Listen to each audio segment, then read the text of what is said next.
இயேசுவுக்கே புகழ். இயேசுவில் பிரியமானவர்களே, இன்று நம் ஆண்டவர் மாற்கு 12ஆம் அதிகாரம் 32ஆம் வசனத்தினூடாக இவ்வாறு நம்மோடு பேசுகின்றார்.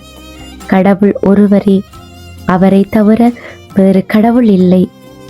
ஆண்டவர் இயேசுவின் போதனைகளையும் வார்த்தைகளையும் ஏற்றுக்கொண்டு அவர் ஒருவரே நம் கடவுள் என்பதை நன்கு புரிந்து கொண்டு முழு இதயத்தோடும் முழு உள்ளத்தோடும் முழு ஆற்றலோடும் ஆண்டவரை அன்பு செய்ய வேண்டியது அவருடைய பிள்ளைகளாயிருக்கிற ஒவ்வொருவருக்கும் கட்டாயமாக இருக்க வேண்டிய பண்பு. பிரியமானவர்களே, நாங்கள் அடிப்படை கிறிஸ்தவர்களாக இருப்போம். சர்ச்சுக்கு போவோம், ஆண்டவரை பெற்றுக்கொள்ளுவோம், எல்லாம் செய்வோம். அதே சமயம் பிற மத வழிபாடுகளில் கலந்து கொள்வோம். அவங்களோட வழிபாடுகளில் பயன்படுத்துகிற பொருட்களையெல்லாம் பாவிப்போம். இப்படியாக சிலர் தங்களுடைய சந்தோஷத்திற்காக செயற்பட்டு கொண்டிருக்கின்றோம்.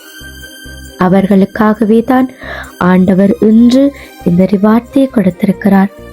இயேசு ஆண்டவரே எங்களுக்கு முதலும் முடிவுமாக இருக்கிறார். எங்களுடைய வாழ்க்கையும் அவர் ஒருவருக்கு மாத்திரமே என்பதை புரிந்து கொண்டு வாழ வேண்டும். அவரை விசுவசித்து ஏற்றுக்கொள்கிற எவருக்கும் அவர் தகப்பனாயிருந்து அவர்களை வழி நடத்துகிறார்.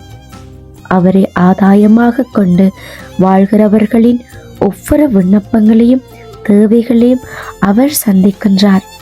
இந்த புதிய மாத தொடக்கத்தில் கடவுளாகிய ஆண்டவருக்கு ஆராதனையும் புகழும் செலுத்த எங்களுக்கு அவர் சந்தர்ப்பத்தை கொடுத்திருக்கிறார்.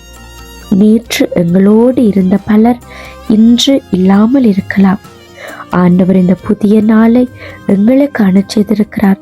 அதற்காக நாம் அவருக்கு முழு மனதோடு நன்றி கூறுவோம்.